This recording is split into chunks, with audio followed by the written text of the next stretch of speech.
Good morning all of you. बेटा, first of all happy new year. Be safe. Okay.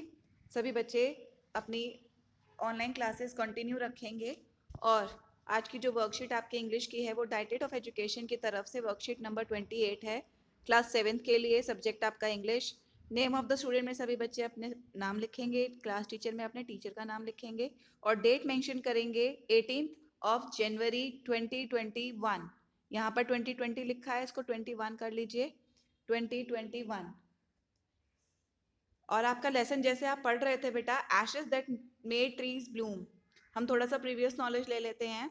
Previous knowledge में हमने मतलब पहले हमने चैप्टर में क्या पढ़ा था कि जो एक बूढ़ा कपल होता है उनके पास एक डॉग होता है और वो उसको अपने बच्चे की तरह पालते हैं, लेकिन ऐसे ही एक लालची पड़ोसी होता है, वो उसको अपने पास देखते हैं कि भाई उस डॉग से उनको बहुत सारा खजाना मिला है, उसने खजाना बताया है, तो उस डॉग को वो अपने घर खींच के लाता है ज़बरदस्ती। और वो उसको एक ऐसी जगह पर ले जाता है जहाँ पर एक मरी हुई बिल्ली मिलती है, तो वो उस डॉग को बड़ी बेरहमी से मार देते हैं।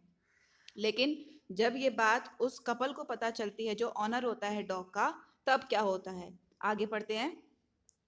The owner of the dog heard of the death of his pet and mourning for him as if he had been his own child went at night under the pine tree.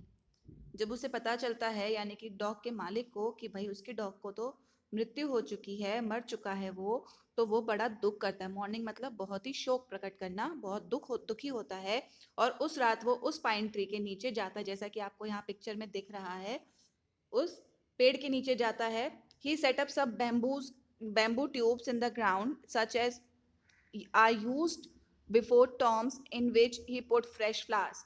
जैसे कि आप Graves पर देखते हो कि बहुत सारे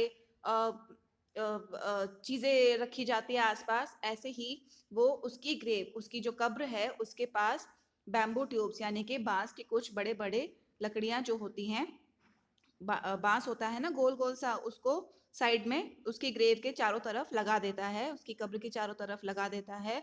और ताजे ताजे फूल उसके चारों तरफ लगा देता है। Then he laid a cup of water and a tray of food on the grave and burned several costly sticks of incense। और फिर वो क्या रखता है, वो उसकी कब्र के पास पानी का एक ग्लास रखता है, खाने की कुछ चीजें रखता है, ट्रे ऑफ फूड, उस एक फूड की ट्रे रख देता है, खाने की चीजें। ग्रेव मतलब कब्र। और burn several costly sticks of incense. Incense इसका मतलब है बेटा अगरबत्ती। यहाँ पर उसकी जैसे हम भगवान के आगे जोत जलाते हैं, धूप जलाते हैं, ऐसे उसकी कब्र के आसपास वो अगरबत्तियां लगा देता है। He mourned a great while over his pet, calling his many dear names as he were alive। और वो उसकी दुख मरने पर ऐसा दुख प्रकट करते हैं, जैसे मेरा बच्चा, मेरा बाबू, मेरा सोना, उसको जितने भी नामों से वो बुलाता था, वो सब उसको बोल बोल कर याद करता है। और ऐसा फील करता है जैसे कि वो जिंदा है। किसी के जाने के बाद, किसी के अपने जाने के बाद, मरने के बाद हम उसे याद करते हैं ना, ऐसे ही वो उनको उसको अपने डॉग को याद करता है, और उसको याद कर करके उसके प्यारे प्यारे जो नाम उस बुलाता था, ऐसे कॉल करता है, उसको रिकॉल करता है। That night the spirit of the dog appears to him in a dream and said. फिर उसी रात उस डॉग की आत्मा उसके सपने में आती है। जैसे हो जाता है ना, हम किसी को बहुत याद करते हैं, हमें सपने में दिखाई देता है, ऐसे ही। Cut down the pine tree over my grave and make from it a mortar for your rice pastry and a mill for your bean sauce. और वो उसे सपने में आके क्या कहता है, वो कहता है कि उस पाइन के ट्री को काट दो, मेरी पेड़ के पास जो पाइन ट्री है उसको काटोगे तो उसके नीचे एक कटोरा मिलेगा, और सॉरी, एक कटोरे में, मोटर मतलब एक बर्तन, उसके अब वहां से राइस निकालो और तुम अपनी पेस्ट्री बनाओ और बीन सॉस के लिए अपना खाना तैयार करो। ठीक है। यानी कि डॉग सपने में आकर बताता है कि मेरी ग्रेव के पास क्या दबा हुआ है, क्या है। तो ये था आपका अब तक का लेसन का पोर्शन। आगे हम एक्सरसाइज कर लेते हैं। Match the following with their correspondence meanings. Owner, owner का मतलब क्या होता है बेटा, ऑनर का मतलब होता है मालिक, समवन हु ओन्स और पोजेस समथिंग। ठीक है, इसकी फर्स्ट का आंसर। मोटर, मोटर मतलब एक बर्तन, मटेरियल जिस जो क्रश किया हुआ होता है।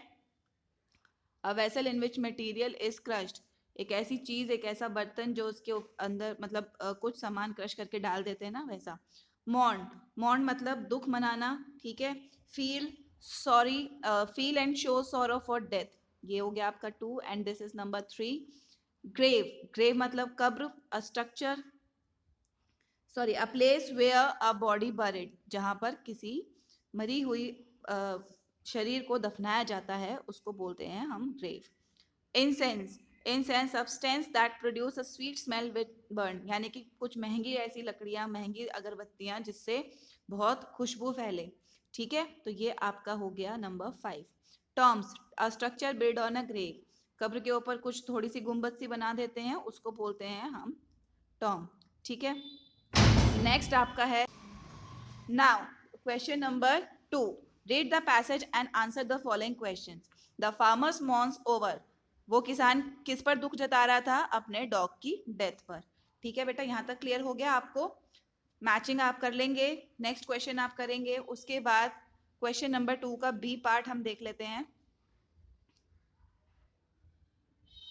After the death of the dog, his owner went at night under the pine tree and, अब डेथ के बाद वो डॉग उसकी कब्र पर गया और रात में मतलब उसने क्या लगाया वहां पर? Set up some bamboos tubes in the ground as a tomb, ठीक है। And question number C, who spirit appear in the farmer's death, किसकी मृत्यु, किसकी आत्मा उसको फार्मर को उसके ड्रीम में दिखाई दी, सपने में? वाइफ की, डॉग की या ब्रदर की? ऑब्वियसली डॉग की, ठीक है। Next question is, let picture this, read the following lines and draw the mental image that get created, आपको ये लाइन्स पढ़नी है और आपके दिमाग में जैसी पिक्चर आती है वैसे आपको यहाँ पर बनानी है। He set up some bamboo tubes on the ground such as are used before tombs in which he put fresh flowers.